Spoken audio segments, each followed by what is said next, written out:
On a prévu, Madame le ministre d'État, entre 15 et 20 minutes pour que vous fassiez votre présentation. Par la suite, on a prévu que demander un petit peu les réactions, vues de l'autre côté du fleuve, de ce côté-ci du fleuve, à ce que vous allez présenter, Madame le ministre d'État. Et ensuite, nous écouterons, si j'ose dire, les techniciens, les gens qui sont au quotidien, qui jouent ce rôle d'État actionnaire. Et nous clôturerons à 13h30 précise, puisque Monsieur le ministre doit nous quitter. En tout cas, on le remercie beaucoup pour sa présence, son assiduité. Voilà.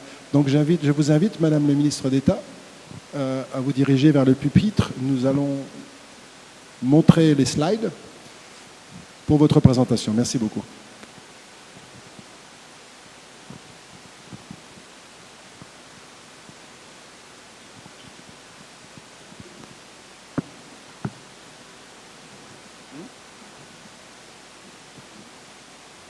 Excellences, Monsieur le ministre du Budget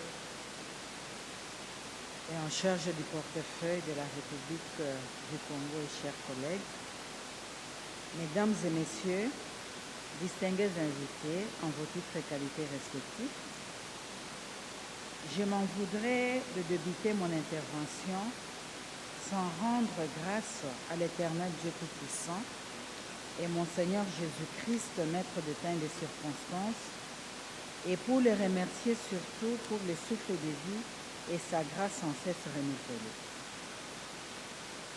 Je voudrais profiter aussi de cette occasion qui m'est offerte pour remercier son Excellence, Monsieur le Président de la République démocratique du Congo, Félix-Antoine Tshisekedi Tshilombo, qui n'a pas hésité un seul instant à m'encourager à venir dans la République sœur du Congo, voisin, pour partager l'expérience de mon pays sur les questions de la politique des réformes des entreprises publiques, conduite de main de maître par le chef du gouvernement, son Excellence M. Jean-Michel Sama du Congo.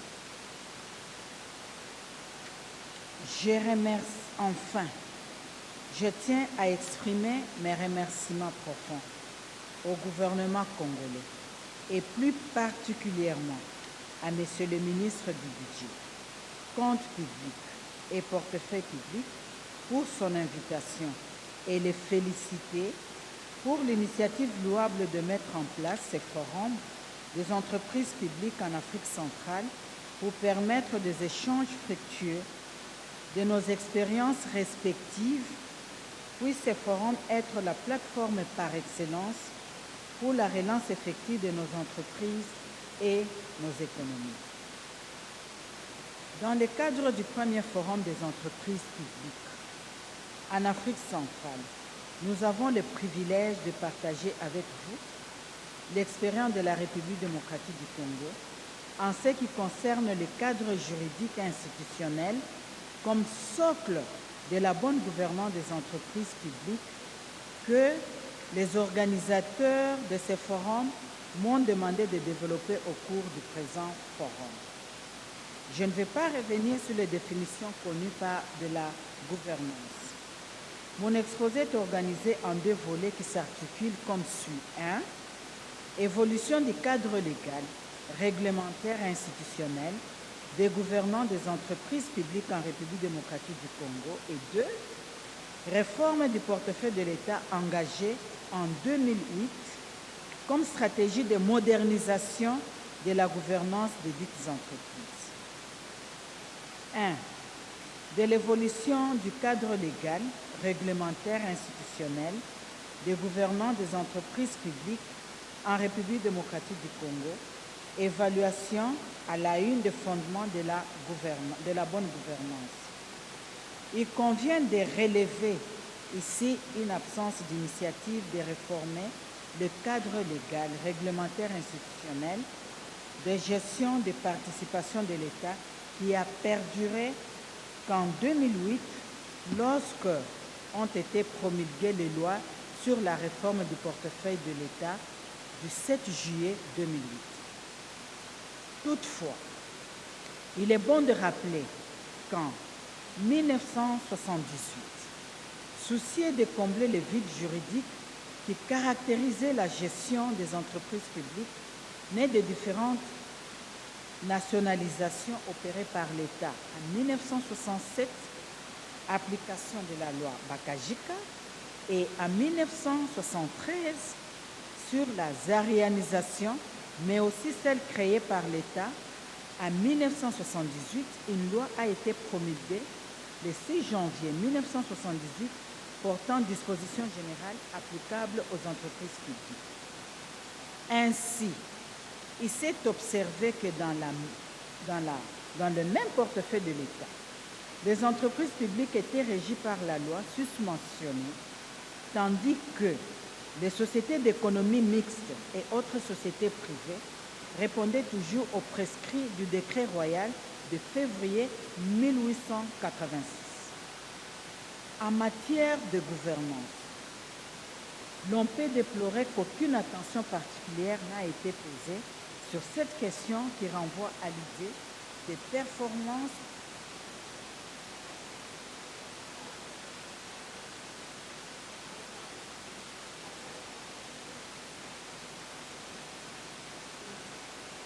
la compétitivité concurrentielle et la pérennité de l'activité au bénéfice de toutes les parties prenantes. Pire, la gestion des entreprises publiques sous l'empire de la loi numéro 78/002 du 6 janvier 1978 portant dispositions générales, leur applicable n'a été ni transparente, ni éthique, moins encore intègre, marquée par une absence criante de planification stratégique, car il s'agit là de quelques caractéristiques essentielles de toute bonne gouvernance. En effet, plusieurs dispositions de cette loi cadre de 1978 sur les entreprises publiques étaient aux antipodes de prescrits de bonne gouvernance, su évoquer particulièrement celle relative à la tutelle qui était double, à savoir celle administrative et financière du ministère du portefeuille et celle technique du ministère sectoriel. À ce sujet, il n'est pas vain de relever les positions parfois contradictoires de ces deux tutelles sur certaines matières relevant pourtant de la gestion courante des entreprises concernées, les lourdeurs opérationnelles consécutives au régime d'autorisation préalable et d'approbation auquel elles étaient soumises, etc.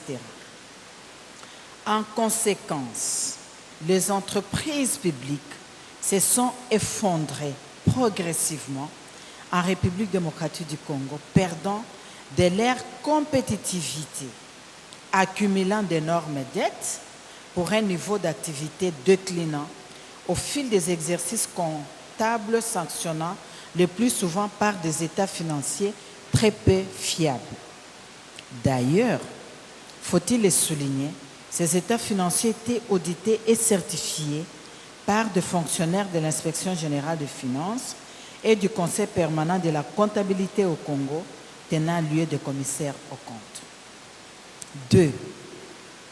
La réforme du portefeuille de l'État comme stratégie de modernisation du cadre juridique et institutionnel pour la bonne gouvernance des entreprises publiques. C'est pour inverser cette mauvaise tendance que le gouvernement a lancé en juillet 2008 la réforme des entreprises publiques et du portefeuille de l'État qui est marquée par la promulgation de 4 lois. L'objectif poursuivi par cette réforme est celui de rendre les entreprises publiques plus compétitives, productrices de richesses et pourvoyeuses des emplois et contribuant efficacement au financement du budget de l'État. Dans le cadre de la réforme du portefeuille de l'État, les 4 lois promulguées par le président de la République le 7 juillet 2008 et qui constituent le cadre légal et institutionnel désormais applicable à la gouvernance des entreprises publiques sont les suivantes. La loi numéro 08/007 du 7 juillet 2008 portant dispositions générales relatives à la transformation des entreprises publiques qui a permis la transformation des entreprises publiques selon les cas en société commerciale, établissement public et services publics.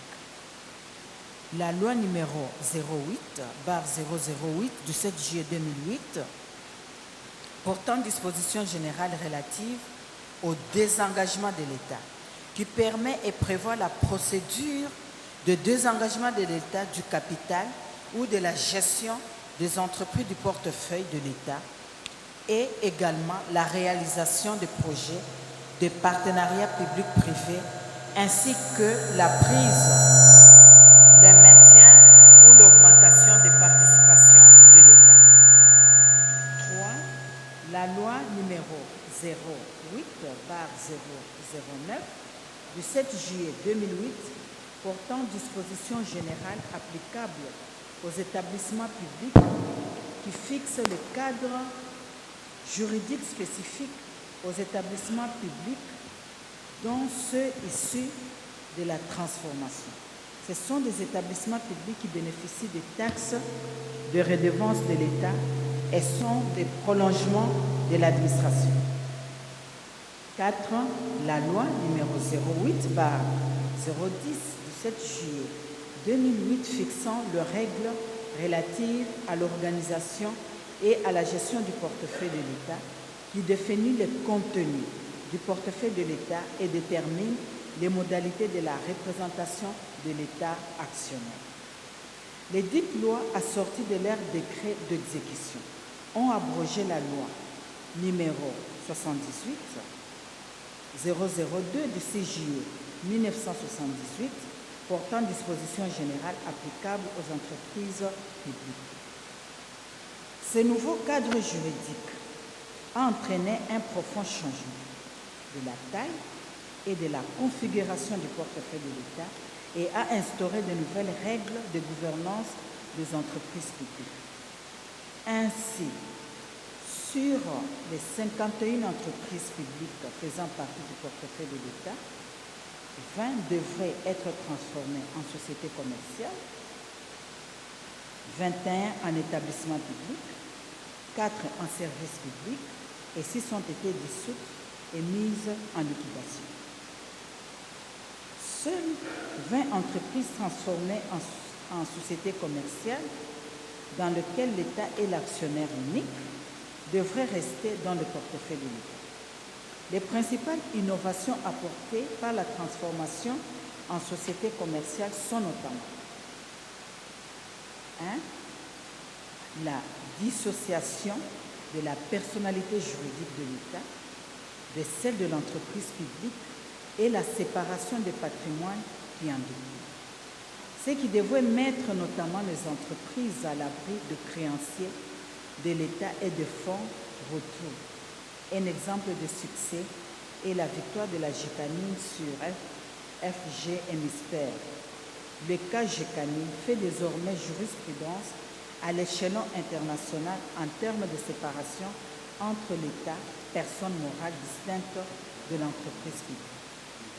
2. La soumission des entreprises publiques au droit commun, comme toute société de droit privé. 3. La suppression de la tutelle sur les entreprises publiques et ainsi des pouvoirs d'autorisation et d'approbation préalable des actes de gestion par le ministère des tutelles administratives et financières, ministre du portefeuille et technique ministre sectoriel, mettant fin par la même occasion aux instructions contradictoires émanant de ces deux tutelles. 4. L'adoption d'une gestion de type privé, la mise en place des organes statutaires similaires au secteur privé, Assemblée générale, Conseil d'administration, Direction générale, Commissaire aux comptes, et la responsabilisation du directeur général dans la gestion courante de la société. 5.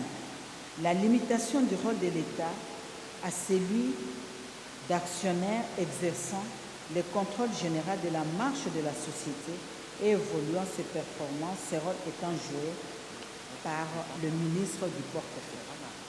Confère décret numéro 13/02 du 15 janvier 2013 portant organisation de la représentation de l'État actionnaire unique au sein de l'Assemblée générale d'une entreprise publique transformée en société commerciale. Toutes les décisions sont désormais prises par l'État actionnaire unique. Corrélairement à l'option de libéralisation effective de l'économie, la loi sur le désengagement de l'État a mis en place un cadre juridique cohérent devant permettre la participation du secteur privé dans les entreprises publiques, soit par la cession de tout ou partie du capital, soit par la cession de la gestion, soit enfin par toute forme de partenariat public-privé. Une des conséquences de la loi sur l'organisation de la gestion du portefeuille de l'État est la nouvelle définition du vocable entreprise publique. En effet, sous l'égide de la loi de 1978, ces vocables signifiaient les entreprises totalement détenues par l'État, par opposition aux sociétés d'économie mixte.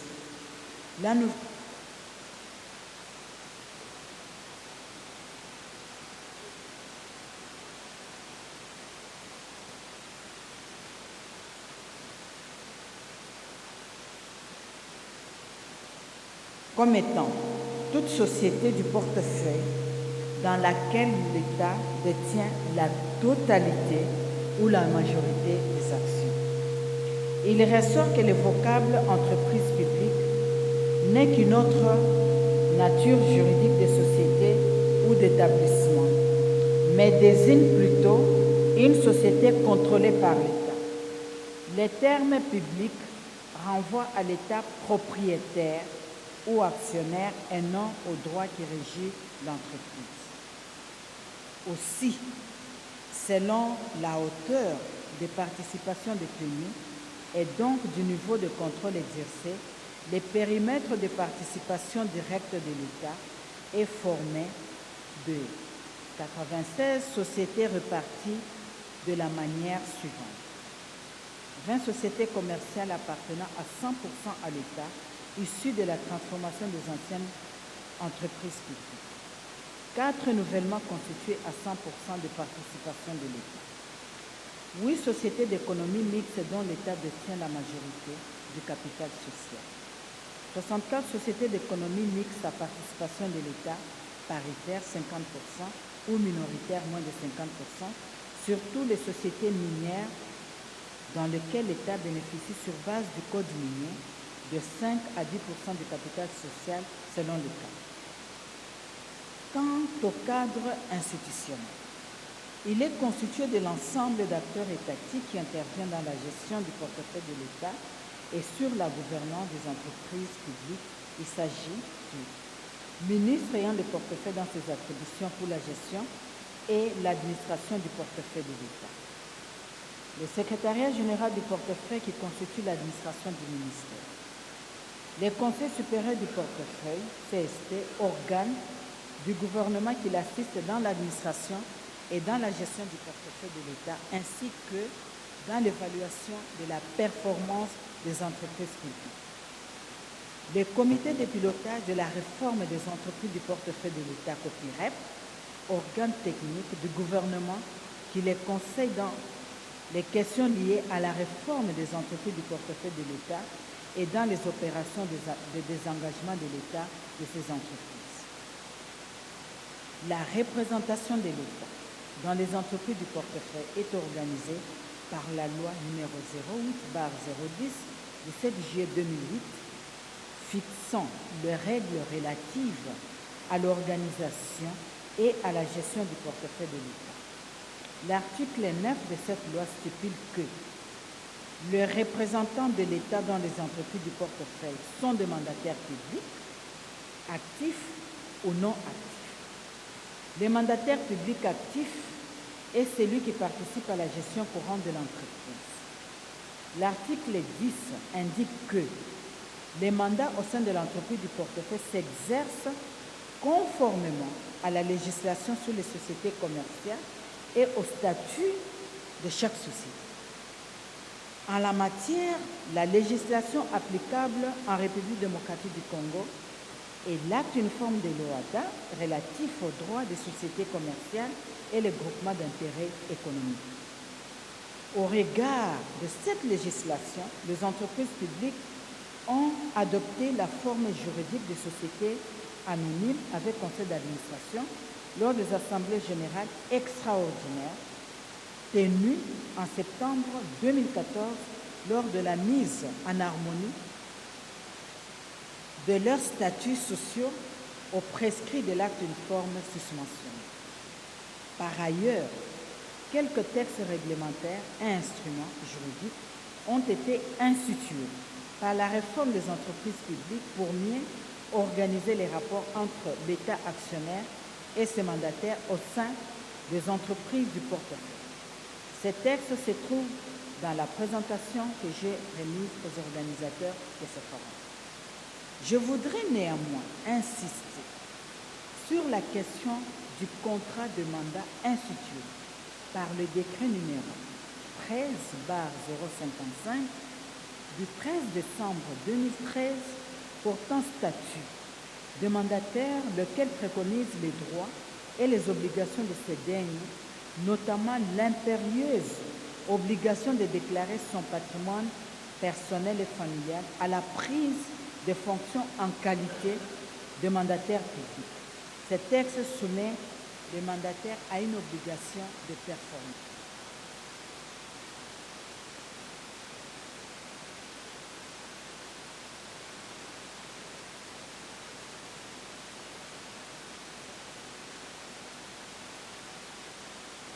Sur la base de la note circulaire du ministère du Portefeuille, chaque entreprise a adopté une charte ou un plan de bonne gouvernance spécifique qui préconise notamment la mise en place de comités spécialisés au sein des conseils d'administration, structure prévue par la loi et les statuts. En plus de la modernisation du cadre juridique institutionnel, un terme que je viens d'évoquer, les entreprises publiques sont également régies par l'acte uniforme révisé de l'OADA relatif aux droits des sociétés commerciales et du groupement d'intérêt économique et par leurs statuts respectifs.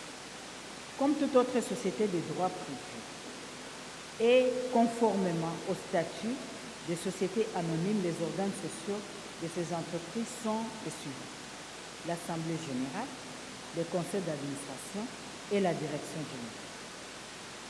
La surveillance et le contrôle des opérations financières des entreprises publiques relèvent de la responsabilité des commissaires aux comptes qui proviennent de l'Ordre national des experts comptables de la République démocratique du Congo, ONEC RDC, créé par la loi numéro 15/002 du 12 février 2015, ceci en conformité avec l'acte uniforme de l'OADA précis. Tout en étant toujours perfectible, la modernisation du cadre juridique et institutionnel de gestion des entreprises publiques, insufflée par la réforme en cours du portefeuille de l'État, s'avère très effectivement un socle pour la bonne gouvernance des dites entreprises en République démocratique du Congo. En effet, l'on peut noter avec satisfaction le relatif bon fonctionnement des organes statutaires de ces entreprises, chacun dans les limites des prérogatives légales et réglementaires leur dévolues. L'État actionnaire qu'incarne mon ministère tient son rôle à travers la tenue des assemblées générales statutaires des entreprises publiques. À ce sujet, il vote les résolutions sur les questions soumises à ces débats, notamment l'approbation des rapports de gestion, des états financiers ainsi que les rapports des commissaires aux comptes. Je peux vous affirmer que lors de la dernière session des assemblées générales ordinaires, 3 grandes entreprises publiques ont eu leur rapport de gestion et leur état financier clos au 31 décembre 2023 rejeté. Et l'un des directeurs généraux concernés relevées de ces contrats. Dans le même registre, au début de chaque exercice budgétaire, l'État actionnaire édicte par mes soins les orientations de politique générale à prendre en compte par les entreprises publiques pour l'élaboration de leurs prévisions budgétaires. Les conseils d'administration des entreprises publiques se tiennent régulièrement et délibèrent librement selon un calendrier souvent bousculé par des sessions extraordinaires dont la tenue ne requiert plus une autorisation préalable à l'époque de la loi cadre de 1978.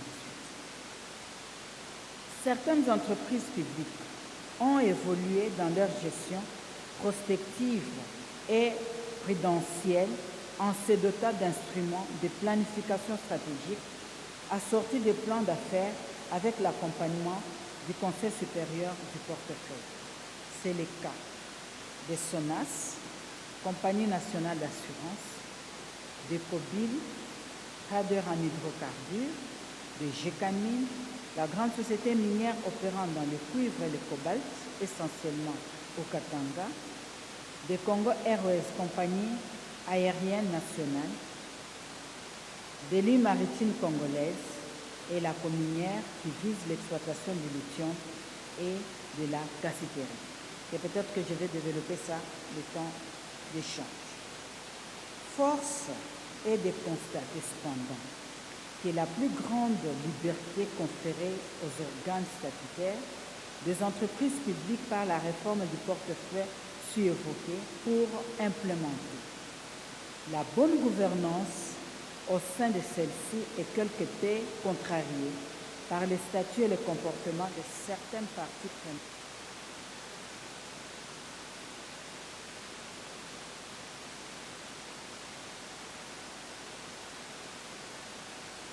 Les dispositions de la loi sur la passation de marchés publics qui handicapent la célérité des opérations des entreprises publiques concernées, notamment par leur approvisionnement, rendant ces dernières moins compétitives par rapport au secteur privé. Les incohérences de certaines législations fiscales et douanières qui entraînent la surchauffe des coûts opérationnels des entreprises publiques. Les contrôles intempestifs et permanents de certains organes étatiques établissant ces derniers des co-gestionnaires du flux. La lourdeur des conventions collectives d'entreprise et la rigidité du Code du travail qui opère contre la flexibilité des gestions des ressources humaines entraînant des dysfonctionnements dans ces domaines. En conclusion, la gouvernance des entreprises publiques en République démocratique du Congo, telle que voulue par les législateurs, rentre dans le cadre de la réforme de ces entreprises. L'entreprise publique est soumise au droit commun. Elle n'est plus le prolongement de l'État. Elle est désormais la seule maîtresse de son destin. Sous l'œil vigilant du ministère du Portefeuille, à travers le Conseil supérieur du portefeuille et des organes pérennes de contrôle de l'État. Cela implique la fin du régime de tutelle et la responsabilisation des organes sociaux. Au regard de ce qui précède, je peux affirmer que le cadre juridique institutionnel modernisé a amélioré sensiblement la gouvernance des entreprises publiques de la République démocratique du Congo en ce qui a la modernisation du cadre juridique et institutionnel a conduit à l'assainissement du portefeuille de l'État et à l'amélioration de son organisation. Les relations entre organes de gestion des entreprises publiques sont régies par leurs statuts sociaux. Les émissions des ministères sectoriels dans la gestion sont de moins en moins évidentes. Les entreprises publiques ont adopté des chartes de gouvernance d'entreprise qui s'inspirent de meilleures pratiques. Les relations entre l'État actionnaire et ses mandataires dans les entreprises publiques sont régies par le contrat mandat signé entre le ministère du portefeuille agissant au nom de l'État actionnaire et chaque mandataire actif, contrat prévoyant des primes de performance et des sanctions en cas de faute. La recevabilité des mandataires est assurée par le rapport d'activité, par les états financiers annuels et le rapport au commissaire aux comptes ou des auditeurs externes. La signature progressivement des contrats de performance entre l'État et les entreprises publiques. La relative bonne gouvernance des entreprises publiques insufflée par la modernisation du cadre juridique et institutionnel qui les régit a eu notamment pour effet de permettre à mon ministère de publier 2 rapports majeurs de reporting sur les entreprises publiques en 2023, à savoir les rapports annuels de l'État actionnaire ainsi que les rapports sur la situation financière consolidée des entreprises publiques exercice 2021. Toutefois, je dois tout de même reconnaître que, malgré ce cadre juridique institutionnel modernisé, dans la pratique, il s'observe encore des tendances lourdes, principalement dues à la lenteur du changement qui anime plusieurs parties prenantes, pour ne pas parler de la résistance à la réforme. Des efforts sont toutefois entrepris, à travers notamment des actions de communication, pour asseoir une véritable gestion de type privé axée sur les résultats, ainsi qu'une culture d'entreprise au sein de chaque entreprise publique. Concomitamment, des efforts vont aussi dans le sens de la récapitalisation de ces entreprises vu l'état général préoccupant de leurs outils de production et de leurs finances. Un fonds spécial du portefeuille est envisagé pour le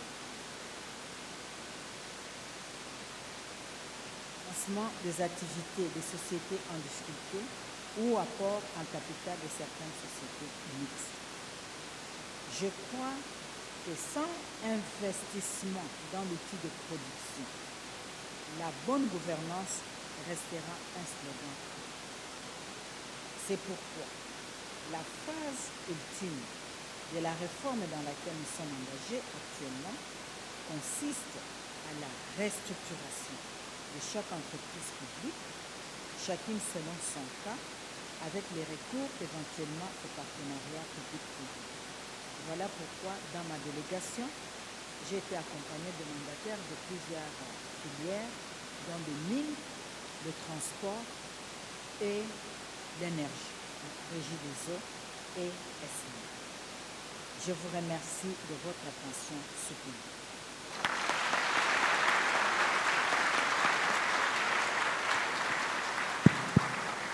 Merci beaucoup, Madame le ministre d'État.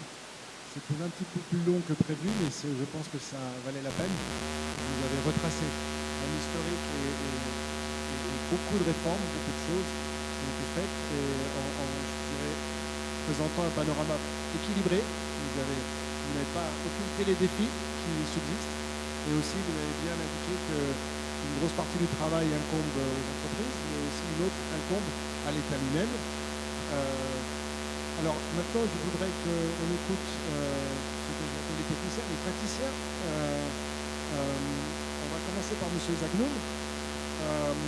Alors, on connaît le groupe OCP africain maintenant, mais on voudrait en connaître plus le portefeuille. Donc, si vous pouviez nous présenter brièvement le portefeuille public du Maroc et aussi votre agence qui est nouvelle. Un petit peu nous expliquer brièvement donc pourquoi vous avez été créé sous l'égide de Sa Majesté le Roi. Et nous avions, la Banque mondiale était associée à des réflexions en amont. Voilà.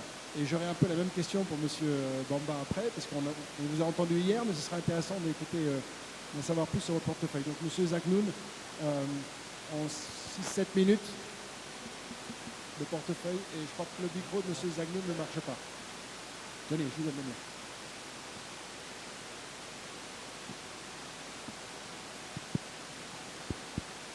Merci, Monsieur Courtin. Je voudrais d'abord, à mon tour, exprimer mes félicitations aux organisateurs de ce forum. Exprimer mes félicitations aux organisateurs de ce forum, en l'occurrence le ministère en charge du portefeuille public et le groupe La Banque mondiale. Je voudrais également exprimer mes vifs remerciements pour l'invitation et mon réel plaisir à participer à ce forum qui offre une opportunité de partage des expériences concernant les réformes des établissements et des entreprises publiques et également d'engager, d'approfondir le dialogue sur les leviers permettant d'améliorer davantage les performances des entreprises publiques et par conséquent continuer à jouer pleinement leur rôle dans la dynamique de développement économique et social de nos différents pays. La réforme, je dois préciser que la réforme des entreprises du secteur public n'est pas une question récente au Maroc, puisque les pouvoirs publics avaient conscience que le secteur des entreprises publiques et établissements publics jouait un rôle stratégique dans le développement économique et social de notre pays et également ils avaient conscience que ce portefeuille également connaît des dysfonctionnements nombreux et structurels. Ces dysfonctionnements ont été mis en exergue d'abord par le Parlement, par différentes commissions de Parlement, notamment la Commission des finances, également par la Cour des comptes dans son rapport publié en 2016 et qui portait essentiellement sur le secteur des entreprises et établissements publics.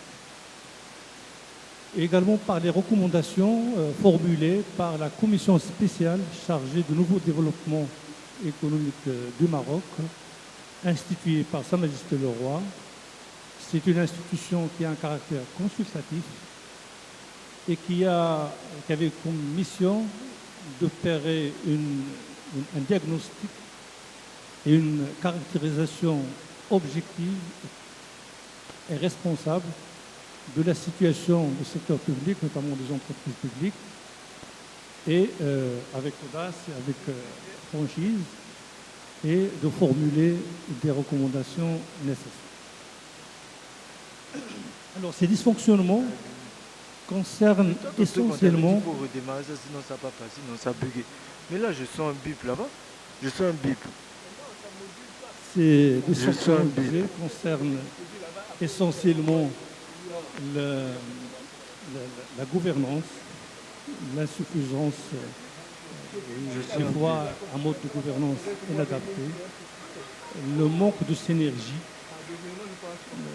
souvent des entreprises qui exercent des activités similaires et rentrent par conséquent dans une concurrence inutile au lieu d'être dans une logique d'additionnalité et de complémentarité. Il y a également tout ce problème qui concerne le secteur privé. Il y a moins d'application du secteur privé. Et bien sûr, tout ce qui est absence de la culture.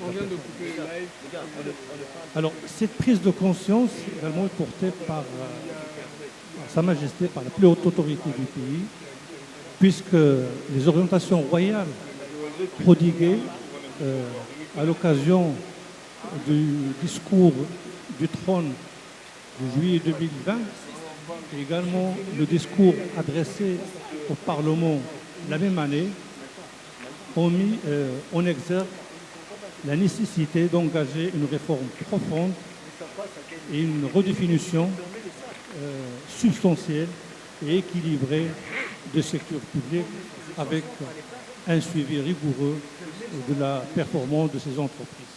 En d'autres termes, ce qui est attendu de ce secteur, c'est d'être un vrai levier de croissance et de développement du pays. Alors, dans ce cadre, 2 lois ont été promulguées. Il y a la loi 50-21 et la loi pourtant qui concerne les réformes du secteur public, qui fixe un certain nombre d'objectifs escomptés, et la loi 82-20 portant la création de l'agence. Et ces 2 lois constituent les 2 textes fondateurs qui fixent les objectifs et encadrent en fait l'action ou les actions à entreprendre pour mener cette réforme. Il a été décidé également donc la création de l'agence, mais également la mise en place d'une politique actionnariale de l'État. Cette politique actionnariale de l'État doit traduire les orientations stratégiques et doit définir le nouveau positionnement de l'État actionnaire dans ce portefeuille, le mode de gouvernance et comment l'État actionnaire doit être impliqué pour améliorer la gouvernance, et également le mode d'intervention. Et l'agence a été chargée, de par la loi toujours, pour jouer un rôle clé dans cette réforme. Alors, les objectifs ou les grandes orientations attendues de cette réforme, c'est de faire du secteur public un vrai levier de consolidation des politiques publiques et des stratégies sectorielles. Forger une vision commune et converger tous les efforts et une même résultante, c'est le sens de développement de notre pays. Également, il est demandé du secteur public de constituer un moteur d'intégration continentale et internationale à travers des partenariats publics, diversifiés et le renforcement de la coopération sud-sud.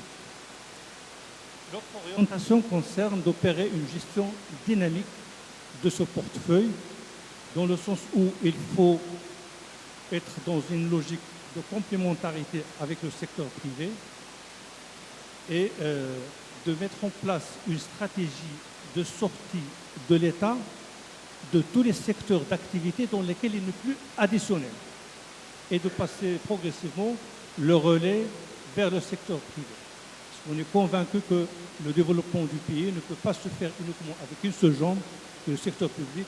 Il faut aussi bien le secteur public que le secteur privé puissent être impliqués et contribuer activement au développement du pays. Et dans ce cadre, il y a des actions qui ont été, sur le plan législatif, qui sont en cours, enfin qui sont déjà réalisées, notamment la révision de la charte d'investissement, qui a été révisée il y a quelques mois. Il a amendé la charte qui date depuis plus de 20 ans et qui a accordé un certain nombre d'encouragements et de facilitation aux investisseurs privés pour opérer leur investissement.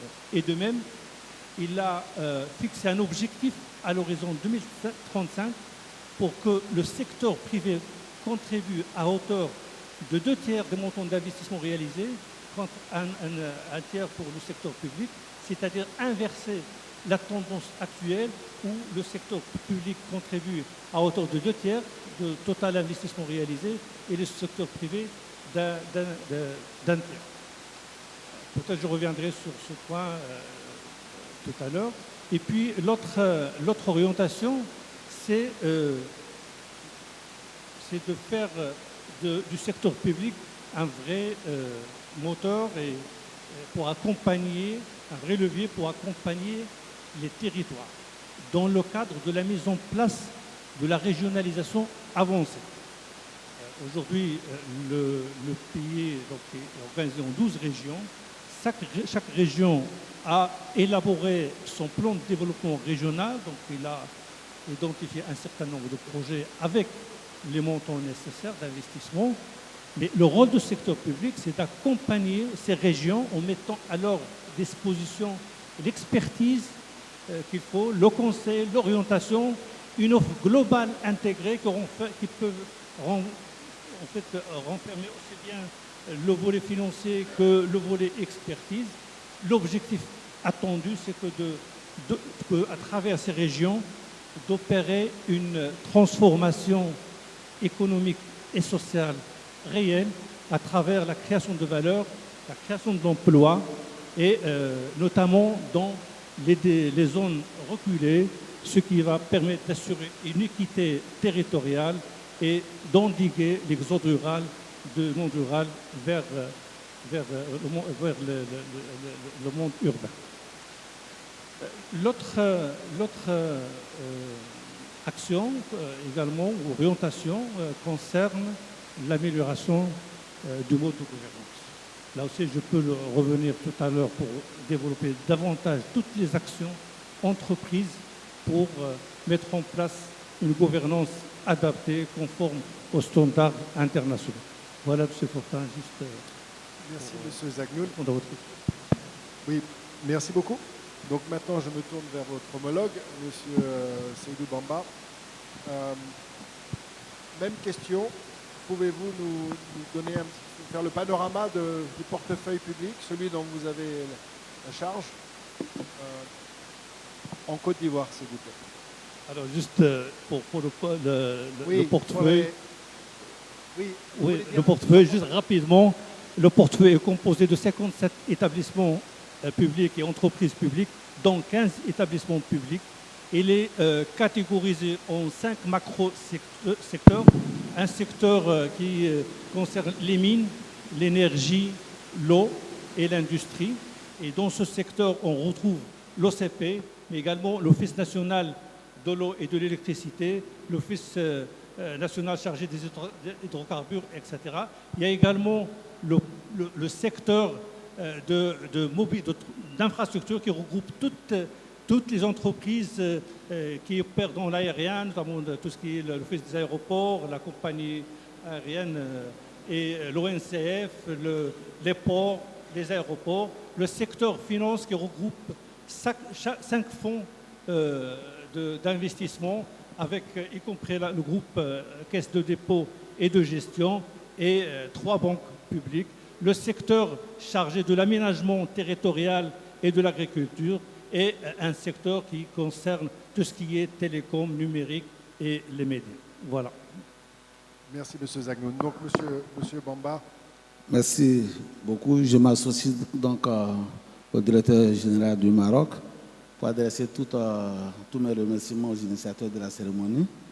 Lorsque j'ai écouté tout à l'heure son Excellence Madame en charge du portefeuille de l'État en RDC, je pensais revoir la Côte d'Ivoire à un moment donné.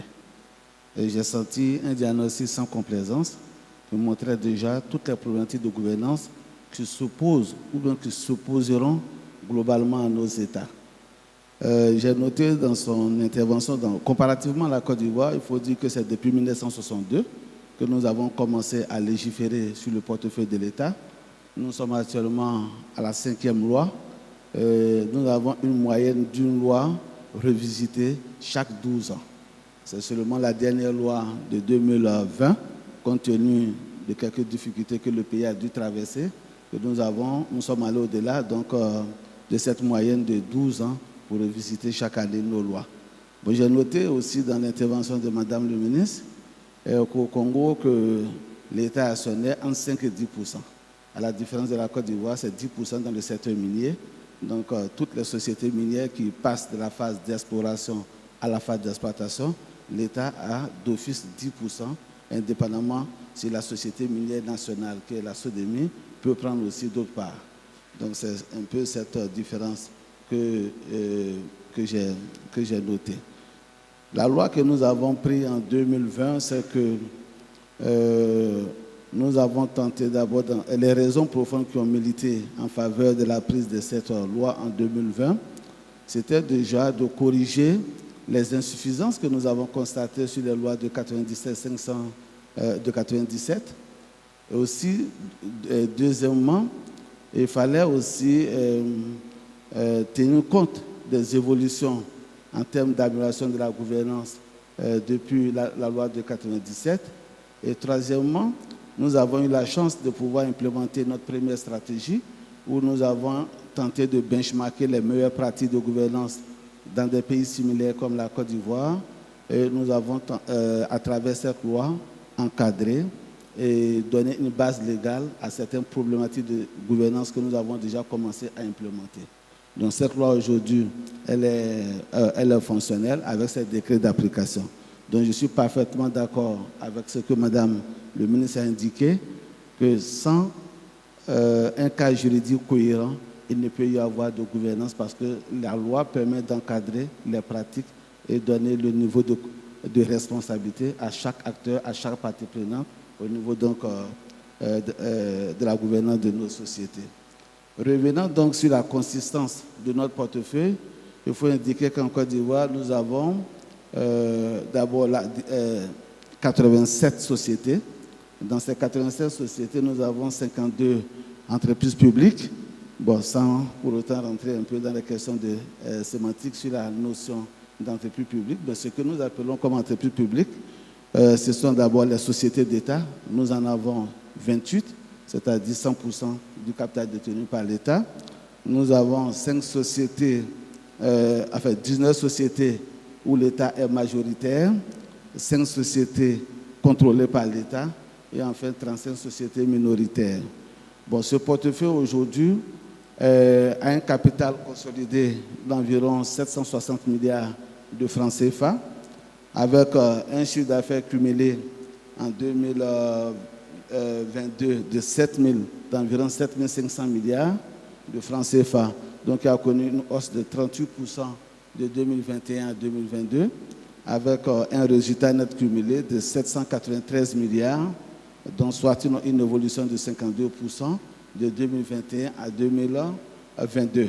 Il faut noter que, comme je l'ai indiqué hier, que les dividendes que nous avons collectés cette année, après donc la sortie du portefeuille de l'État de la société de téléphonie Orange qui avait permis d'engranger environ 200 milliards de francs CFA, et les dividendes représentaient 52 milliards cette année, contre 34 milliards en 2021. Donc il faut indiquer une chose, à la suite de l'intervention de Madame le ministre, qu'il est effectivement important de disposer d'un cadre juridique cohérent qui permet aux différents acteurs, aux différentes parties prenantes d'évoluer. Mais la seconde chose, effectivement, c'est d'avoir une structure en charge du pilotage de la performance qui soit suffisamment efficace. Parce qu'en 1997, l'avant-dernière loi, bon, moi j'ai commencé à travailler dans le portefeuille en 2000 et j'ai noté, à l'instar de ce que Madame indiquait, que beaucoup de sociétés n'avaient pas de commissaire aux comptes. Certains commissaires aux comptes étaient désignés par le directeur général. Donc la question même de la consistance, sinon de la définition du périmètre, ou bien pour connaître la substance même du portefeuille de l'État était une difficulté. Il y a d'abord qu'il faut bien connaître d'abord le portefeuille. Donc, nous avons fait ce qu'on appelle une étude pour identifier la consistance de notre portefeuille. Ensuite, nous avons commencé à mettre en place tous les outils de gouvernance en place. Progressivement, aujourd'hui, nous avons une direction qui soit totalement opérationnelle, une direction qui est capable de vous donner des chiffres, je ne dirais pas à 100%, mais nous avons fait de la communication financière sur le portefeuille de l'État l'un des outils privilégiés à travers des reportings obligatoires, mais aussi à travers l'évaluation des organes qui sont mis en place. Madame a indiqué tout à l'heure, Madame le ministre, qu'aujourd'hui tous les organes fonctionnent, mais ce que nous avons commencé à faire au niveau de la Côte d'Ivoire, c'est de mettre en place un dispositif d'abord au niveau des organes sociaux, notamment les directions générales et le conseil, des auto-évaluations, mais aussi des évaluations externes, tant au niveau des administrateurs qu'au niveau des comités spécialisés, mais aussi des fiches, des lettres de mission et aussi des audits réguliers qui ont permis à une date récente de décharger certains directeurs généraux. Certains ont été condamnés, qui sont actuellement peut-être aux arrêts, mais de façon régulière, nous avons des contrôles contractuels au-delà de ce que la loi ou l'OADA autorise à faire, mais c'est un système permanent d'évaluation, tant par la structure en charge du pilotage du portefeuille qu'à travers les organes de contrôle. Donc, voici donc, monsieur le modérateur, brièvement présenter le portefeuille de l'État, mais qui a connu sensiblement une évolution, une certaine perception. Et j'ai tendance à dire généralement que quand tout le monde commence à parler de la santé du portefeuille, que les choses ne marchent pas, c'est qu'il y a de la transparence. Parce que pour savoir si ça marche ou ça ne marche pas, c'est que nous avons accès à l'information. On dit généralement que le manque de diagnostic ne veut pas dire que nous sommes en bonne santé. Merci, monsieur Bamba. Merci beaucoup. D'ailleurs, je vous invite à consulter le site internet de la DGPE. J'imagine que l'agence doit avoir un site où vous êtes une institution plus jeune, mais c'est que la DEPP aussi avait donné des informations très importantes. Mais je trouve que votre rapport, parce que Madame le ministre d'État a parlé du rapport sur le portefeuille, je trouve que celui de la Côte d'Ivoire, je vous avoue qu'on l'a déjà montré à d'autres pays, la Centrafrique, qu'on n'a pas nommé, comme modèle, en tout cas duquel s'inspirer. Je veux revenir maintenant vers M. Zagnoun, en notant qu'on n'a plus beaucoup de temps. Mais donc, vous avez dans votre première présentation, M. Zagnoun, vous avez dit que vous reviendrez sur 2 points. Donc, est-ce qu'il y a 2 points particuliers, de priorité, de sujets qui sont vraiment prioritaires pour vous dans la palette de nombreux sujets, des nombreux chantiers que votre agence doit traiter, sur lesquels vous travaillez, que vous voudriez mettre en exergue? Monsieur Bamba, déjà, on a parlé hier, je reviendrai vers lui, mais voilà. Si vous pouvez nous en dire 2, sachant bien sûr qu'on sait qu'il y en a beaucoup plus. Merci beaucoup. Merci.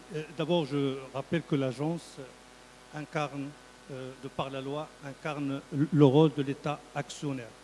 Donc, de ce fait, il doit mettre en place une politique actionnariale de l'État qui décline les orientations stratégiques du pays qui sont validées par le Conseil des ministres, présidé par Sa Majesté le Roi. Pour vous dire que l'engagement, il est au très haut niveau de l'État. Et ça, c'est très important. Cette politique actionnariale a été élaborée selon une démarche concertée. Nous avons consulté tous les ministres de tutelle concernés. Nous avons consulté les DG des entreprises, consulté le secteur privé, la Confédération des entreprises publiques, les plus importantes. Nous avons également consulté les institutions constitutionnelles, notamment et sociales, et le Conseil de la concurrence. Tout ça, c'est pour avoir l'adhésion de toutes les parties.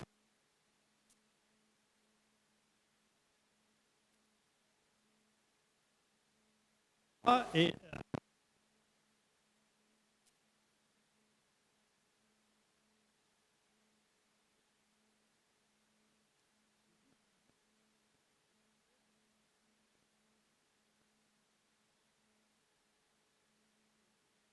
de l'élaboration de la politique actionnariale de l'État, ce n'est pas la peine de rentrer dans les détails, mais nous avons également notre mobilisation est autour de la gouvernance.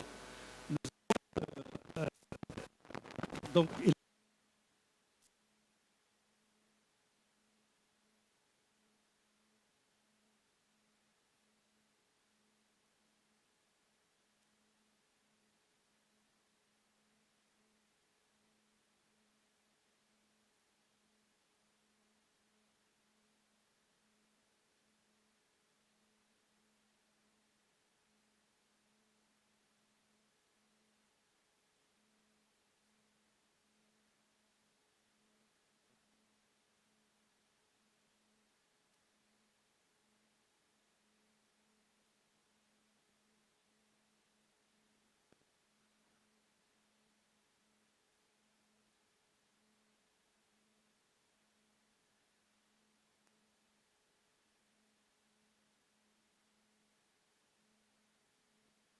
premier niveau, c'est à travers des contrats-programmes entre l'État et les établissements et entreprises publiques qui bénéficient d'une subvention, avec des engagements, des obligations claires de part et d'autre. Et nous avons mis en place un comité de pilotage présidé par le chef du gouvernement et un comité de suivi présidé par l'agence pour évaluer la mise en œuvre de ces contrats-programmes et le niveau de respect des engagements de part et d'autre. Le deuxième niveau de contractualisation, c'est entre le conseil d'administration et le management. Il s'agit de contrats de performance ou de contrats pas objectifs dans lesquels le conseil demande au management de décliner le business plan en objectifs très clairs, pluriannuels, avec des indicateurs clés, notamment l'évolution du chiffre d'affaires, l'évolution de l'EBITDA, l'évolution des résultats nets, l'évolution des dividendes et également l'emploi créé et la valeur ajoutée créée. L'autre point aussi important, c'est que nous avons doté toutes les entreprises publiques par des comités spécialisés qui sont l'émanation des conseils d'administration, à savoir le comité d'investissement et le comité de stratégie, le comité d'audit et des risques et le comité de gouvernance, nomination et rémunération. Ces comités sont composés également des profils et des compétences requis et l'agence, de par la loi, est désignée aussi bien dans les conseils d'administration pour représenter l'État actionnaire et également dans les différents comités techniques. Un autre point, juste pour terminer, ça concerne le pilotage de la performance. Nous avons mis en place des outils de pilotage et de suivi de la performance au niveau de chaque entreprise publique. L'objectif recherché, c'est d'abord d'opérer la consolidation des comptes selon les normes IFRS. Le mois dernier, j'ai réuni tous les directeurs financiers et les responsables de la comptabilité pour leur présenter le référentiel des normes IFRS et la démarche adoptée pour accompagner tous les établissements qui ne sont pas encore mis en normes IFRS, notamment en matière de formation et d'accompagnement.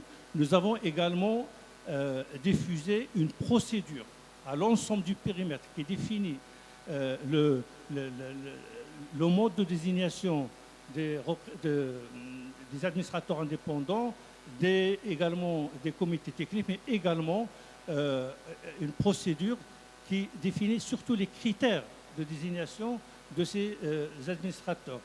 Dernier point, il concerne la gestion dynamique du portefeuille, parce que par la loi, il est demandé à l'agence d'opérer une gestion dynamique à travers des opérations de fusion, de regroupement, de liquidation et également d'ouverture de capital. Et dans ce cadre, nous sommes en train de réviser le texte de la privatisation qui date depuis 30 ans pour faciliter un peu la mise en œuvre et permettre au privé, justement, de contribuer activement dans ce processus. Nous avons également, comme je disais tout à l'heure, révisé la charte d'investissement et nous sommes en train d'établir une stratégie de sortie dans laquelle on distingue les entreprises dans lesquelles l'État doit renforcer son positionnement parce qu'il s'agit des entreprises stratégiques qui exercent des fois des activités souveraines et des entreprises pour lesquelles l'État n'est plus additionnel. Ça veut dire que l'État ne crée plus de valeur ajoutée et c'est ces entreprises-là qui vont faire l'objet d'une cession aux privés à travers soit ouverture de capital, soit dans le cadre des PPP, soit carrément une cession totale ou l'ouverture de capital au niveau de la bourse. Merci. Merci, M. Zagnoun. Effectivement, on sait que vous avez beaucoup de chantiers devant vous, compte tenu du sujet et du fait qu'il y a une nouvelle impulsion au Maroc et aussi, vous êtes une institution jeune. Je me tourne maintenant vers M. Bamba pour la dernière question. Je tiens quand même à préciser le groupe Banque mondiale pour son engagement, son accompagnement et tout ce qu'il entreprend comme action pour mettre à notre disposition surtout les expertises et les compétences requises pour nous accompagner dans les différentes chantiers. Je tiens donc à profiter de cette occasion pour exprimer nos remerciements et pour tout ce que vous faites pour notre pays. Merci. à vous. Monsieur Mamba, il nous reste très peu de temps. J'ai un sujet, pas deux parce qu'on avait convenu qu'on parlait de deux sujets. Les contrats de performance, on reviendra, mais c'est sur le rapport, surtout que Madame le ministre d'État a parlé de ce rapport du portefeuille. Et c'est quand même un document, le vôtre, il est vraiment très informatif, très riche. Donc c'est un peu comment, et notamment en termes comment vous êtes arrivé, comment vous êtes organisé, la démarche et aussi l'outil technologique qui est déployé. Parce que ça, c'est un sujet de débat, de discussion. C'est pas de débat, parce que là, je crois qu'il n'y a pas de question de fond. C'est comment le faire.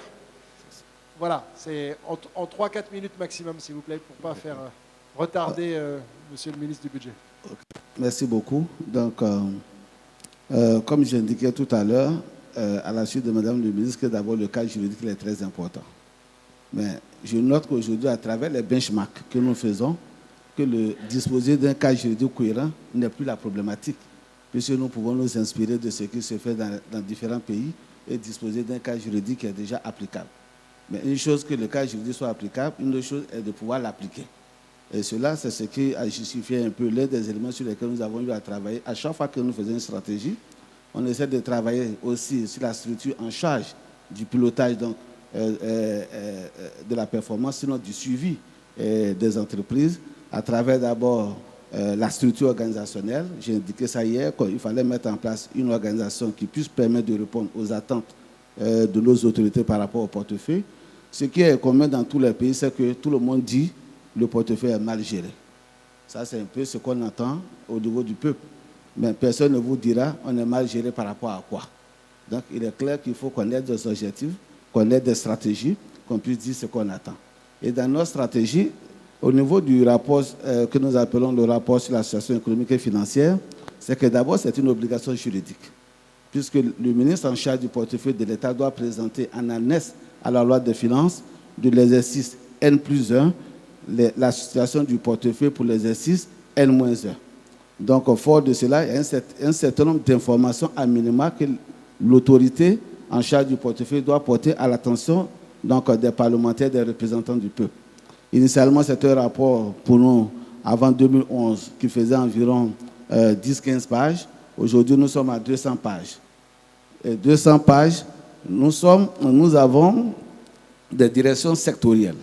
Et chaque chargé d'études a sous sa responsabilité le suivi administratif, économique et financier d'un certain nombre de sociétés que nous avons classifiées selon leur importance afin de pouvoir déterminer la charge de ce sectoriel. Donc, à la fin des assemblées générales qui doivent se tenir au plus tard au 30 juin de l'année N+1 devant délibérer sur le compte de l'exercice N-1, les chargés d'études ont l'obligation de produire une fiche dont nous avons déterminé le format et le contenu. Donc, chaque chargé d'études doit pouvoir faire ses présentations. Une fois que le rapport, cette fiche est élaborée, la fiche est communiquée aux directions support. C'est la direction de la stratégie et de l'expertise qui doit pouvoir regarder le contenu, la cohérence et vérifier la qualité de l'information contenue afin de faire le formatage et mettre tout cela en cohérence. Et tout ce travail doit se faire. Une fois que ce travail est terminé, le document consolidé est transmis à l'ensemble des sectoriels. Et l'ensemble des sectoriels, chacun devra vérifier la cohérence. Et lorsque le document est validé par les sectoriels, le directeur de la stratégie me transmet le document. Je mets en place un comité de lecture. Un comité de lecture qui doit vérifier les fautes d'orthographe, qui doit vérifier à travers donc, mon responsable, qui est le responsable du suivi et évaluation, qui doit vérifier avec son équipe la cohérence globale, le contenu et nous assurer qu'il n'y a pas de faute d'orthographe. Et le rapport, une fois produit, est transmis au conseiller du ministre en charge du portefeuille de l'État. Et ce conseiller va faire sa vérification. Et après sa vérification, le rapport est communiqué par le ministre à la direction générale du budget pour présentation au plus tard au mois d'octobre, dès la présentation du budget de l'État. Donc c'est un travail fastidieux. Cela nécessite aujourd'hui qu'il faut développer un système d'information qui vous permet de pouvoir avoir l'information, parce que la collecte de l'information est très importante. parce que ça vous perd du temps énormément, mais aussi le traitement de ces informations à travers un outil informatique approprié devient la deuxième problématique. Donc aujourd'hui, notre vrai défi, c'est comment disposer de toutes ces informations. L'un de nos défis, je l'ai indiqué hier, c'est de permettre aux commissaires une fois qu'on fait cette semestrielle, cela permet d'anticiper sur les difficultés de l'information et ça permet d'améliorer la sensibilité donc, à l'information et la certification éventuelle de l'audit de compte. Et ensuite, on passera à une revue trimestrielle au cours de la prochaine réforme qui doit intervenir dans 12 ans selon notre calendrier d'implémentation. Merci, Monsieur Bamba. Merci, Monsieur le Directeur Général. Je suis sûr que vous avez aiguisé, je vais parler fort, l'appétit de Monsieur le ministre des Budgets, parce que je sais que c'est un sujet, et aussi sans doute de Madame le ministre d'État. Mais bon, on reviendra vers vous, peut-être qu'on organisera une visioconférence pour connaître un peu plus les secrets de fabrication, y compris l'aspect technologique. Parce que les fautes d'orthographe, c'est vrai que votre rapport, il est magnifique et très bien présenté parce que l'aspect visuel, c'est très important. Ce document, c'est vraiment important parce que c'est un peu la face immergée de tout le travail que vous faites. Moi, j'ai tendance à dire que c'est un peu la carte de visite. Oui, mais je voulais oui. Juste, à votre commission, monsieur, en son temps, une mission en 2014 en France, où j'ai dû rencontrer M. David Ezema. Nous avons participé à une conférence de tous les agents de participation européenne. Bon, après, on nous a pu inviter. Et là, je me suis rendu compte qu'effectivement, entre le sud et le nord, il n'y a pas de différence. Jusqu'à cette cérémonie, l'agent de participation de l'État en France me demandait est-ce qu'on peut avoir les thèmes de référence, sinon notre, comment on appelle ça, nos outils pour leur système d'information. Et j'ai vu que simplement, nos autorités investissent beaucoup dans les entreprises, mais les structures qui sont en charge du pilotage, il y a peu d'investissement. Et même les bailleurs de fonds. Beaucoup plus c'est les entreprises, mais moins dans les structures. Et ça, c'est important qu'il faut investir dans les structures en charge du portefeuille de l'État. Merci beaucoup. Et je vois Madame la directrice générale du portefeuille public qui est ici au premier rang aussi. Elle est encore plus intéressée au premier chef. Donc, il est l'heure maintenant de conclure. Alors, pour gagner du temps, je ne vais pas synthétiser, mais je pense qu'il y a, pour une entité qui est en charge du portefeuille, que ce soit au niveau du ministériel, je veux dire, au niveau politique et au niveau plus technique, il y a énormément de chantiers. C'est un travail de tous les jours, un travail très intense. Alors, on a, je dirais historiquement, peut-être le Maroc avait déjà fait un certain nombre de réalisations, et malgré ces réalisations, Sa Majesté le Roi a décidé d'impulser une nouvelle dynamique en créant l'agence.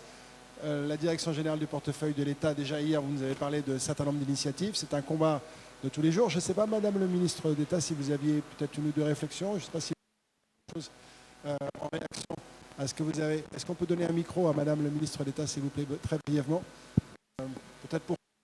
Je passerai la parole à Monsieur le ministre du Budget pour la conclusion du panel. Merci beaucoup.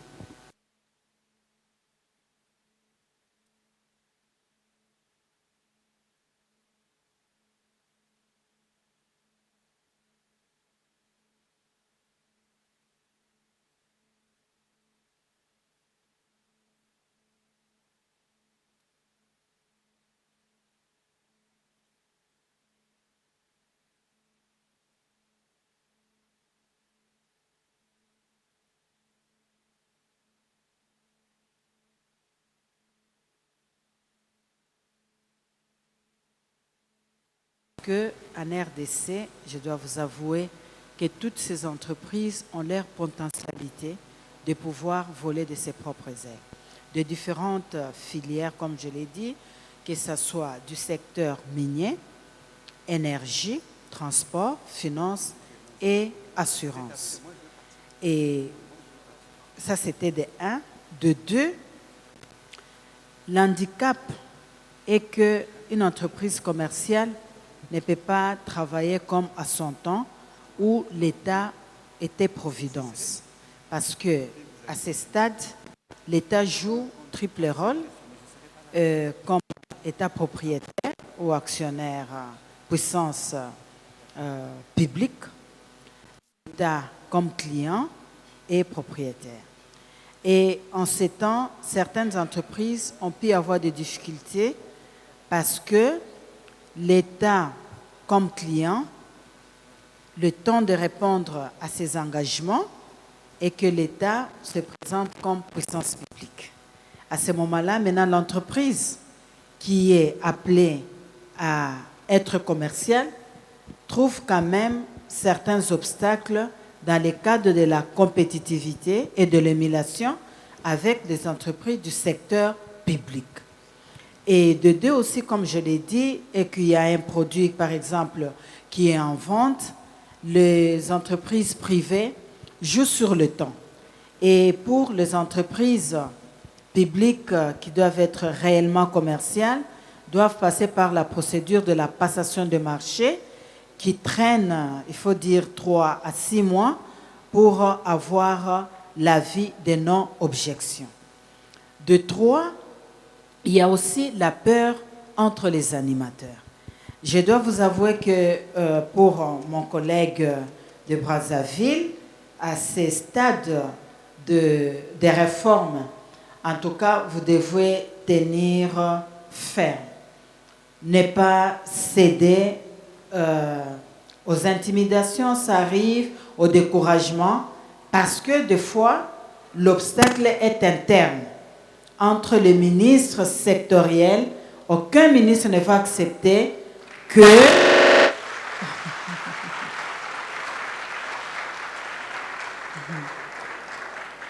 merci beaucoup.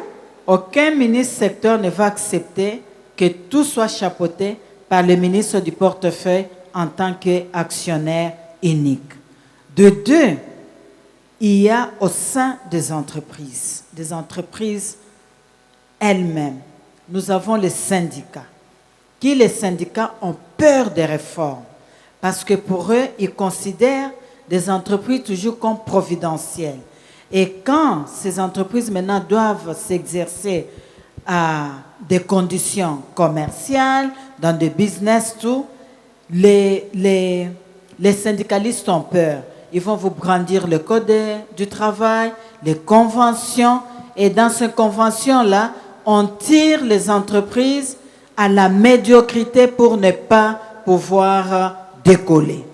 De deux, il y a aussi les différents partenaires, toujours au niveau interne.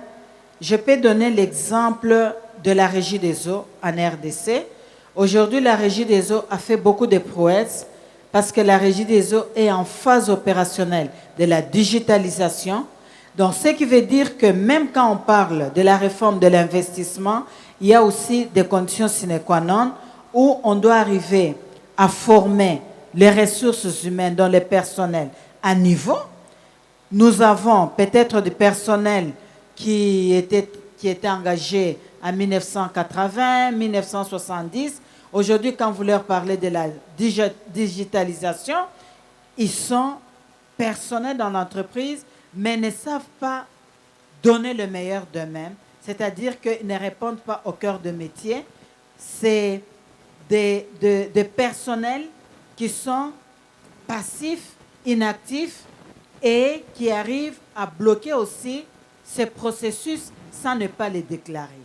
Alors, voilà pourquoi nous avons dit que nous devons arriver aussi à des formations.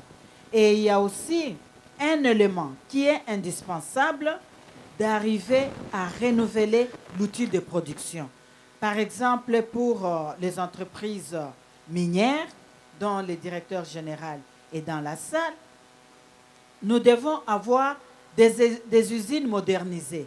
Aujourd'hui, ils sont en train de se battre avec l'usine de Chituru, qui est à Likasi, qui ne répondent pas. Donc, s'ils doivent même la communication, on doit crier des gens qui sont en train de travailler. C'est-à-dire qu'aujourd'hui, par exemple, nous avons une entreprise où l'État détient 20% de parts, qui est Kamoa, qui est une entreprise à une grande ambition, avec une technologie de pointe, que la GECAMIN aussi doit se nourrir de cette ambition pour arriver à ce stade, afin que réellement la GECAMIN puisse répondre de son cœur de métier comme une entreprise opératrice minière. Voilà, une entreprise d'opératrice minière, parce que dans la réforme aussi, il peut y avoir des partenaires qui doivent venir financer, surtout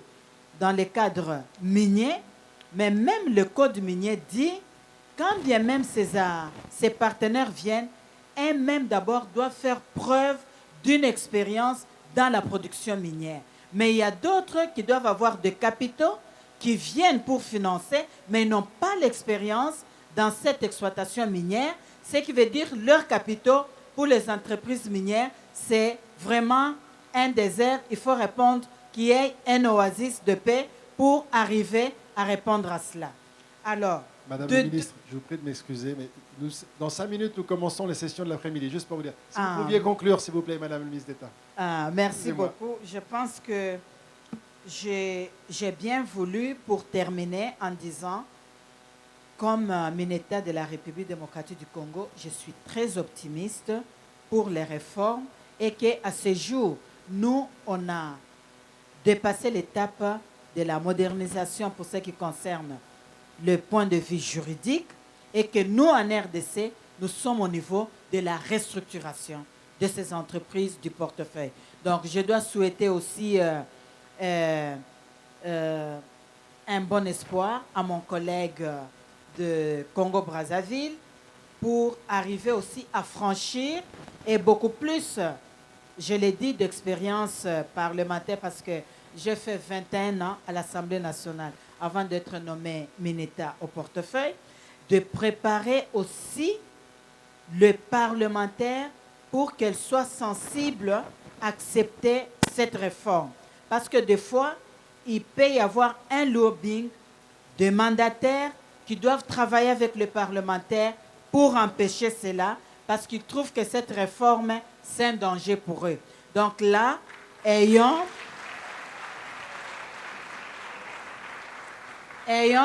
l'intérêt général du pays pour que ces entreprises demeurent réellement compétitives.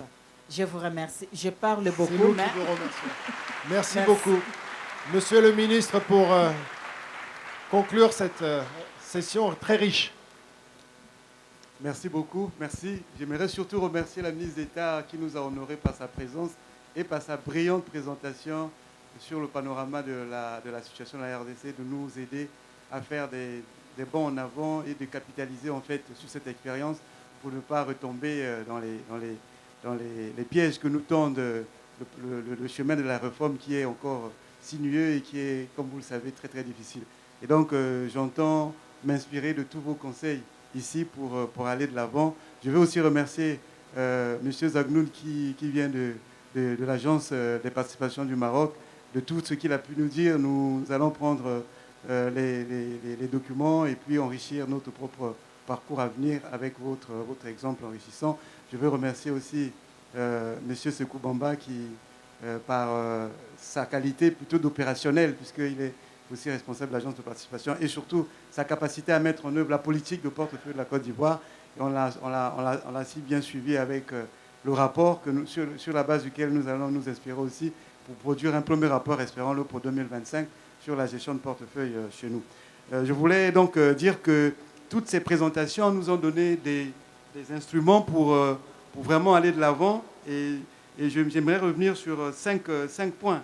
C'est la nécessité donc de basculer dans un modèle commercial d'entreprise pour gérer le portefeuille réellement, de définir vraiment le statut des mandataires, de manière à ce que ce ne soient pas des éléments volants qui roulent pour leur propre compte, de manière à les tenir, à créer toute une réglementation sur la déontologie, la redevabilité des mandataires, d'avoir des contrats de performance finalement entre les entreprises et l'État, parce que ce sont des opératrices de politique publique et elles doivent rendre des comptes clairs. Donc des comptes à la tutelle, mais aussi les comptes à la collectivité, en ce sens que quand on gère une entreprise, la première des obligations, c'est de rendre compte sur la performance et sur la finalité de ce que l'entreprise nous emmène. Donc, les contrôles de la tutelle, mais aussi les contrôles des institutions de contrôle que sont les commissaires aux comptes, la Cour des comptes et autres corps de contrôle. Nous devons aussi arriver donc à courir, à travailler pour que tout cet espoir de réforme arrive. Mais Dieu sait si ça sera difficile. Et avec mon expérience, comme Madame l'a dit, moi aussi je suis parlementaire un peu dans mes heures perdues parce que je suis en fait député. Mais je ne siège pas, mais je suis en face des députés qui sont mes collègues à la commission, dans les différentes commissions, principalement la commission finances. Mais vous m'avez dit que c'est surtout la commission des affaires juridiques qui est qui sera la plus difficile à manipuler parce qu'eux vont aller sur les aspects plutôt de forme. Et si cela englobe aussi les questions de stratégie de ceux qui agissent dans l'ombre, ça sera donc difficile. Mais merci. Je sais qu'on est derrière le temps, je ne veux pas aller beaucoup plus loin, mais je retiens que le challenge est relevable parce que nous avons l'assistance nécessaire, notamment des partenaires, principalement la Banque mondiale, mais aussi de vous-même, tous les partenaires qui sont ici dans le cadre de ce forum, qui pourront, par leurs conseils, nous aider. Nous avons aussi toutes nos structures de conseil, hein, les grandes boîtes de conseil sont là. Je vois le patron de PVC, je vois celui de KPMG, j'ai vu celui de UI. Bref, tous ces partenaires, pour nous, vont nous aider pour qu'on produise quelque chose de fiable et que demain, on prenne le bateau qui est celui du portefeuille public et qui redevienne vraiment quelque chose qui participe au développement du pays, ce qui n'est pas forcément encore le cas aujourd'hui parce que c'est plutôt un goulot d'étranglement dans l'avancée du pays. Merci beaucoup.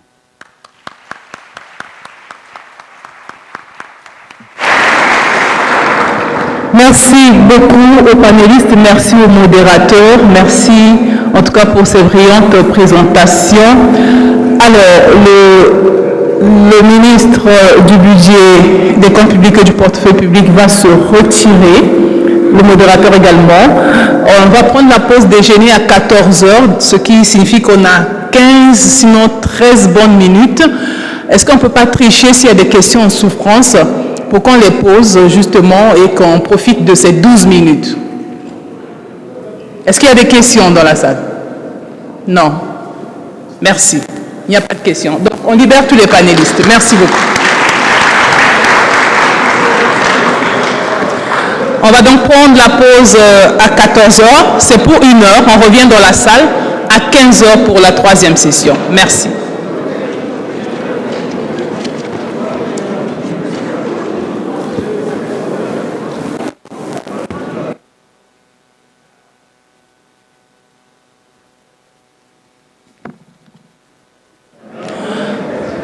Les participants sont conviés donc dans la salle de banquet pour le déjeuner. La presse officielle, c'est au 2e. Pour plus d'informations, se rapprocher de M. Aristide Benza pour la presse officielle. Et pour les participants en salle, vous êtes donc conviés dans la salle de banquet en face. Merci, à tout à l'heure. Bon appétit.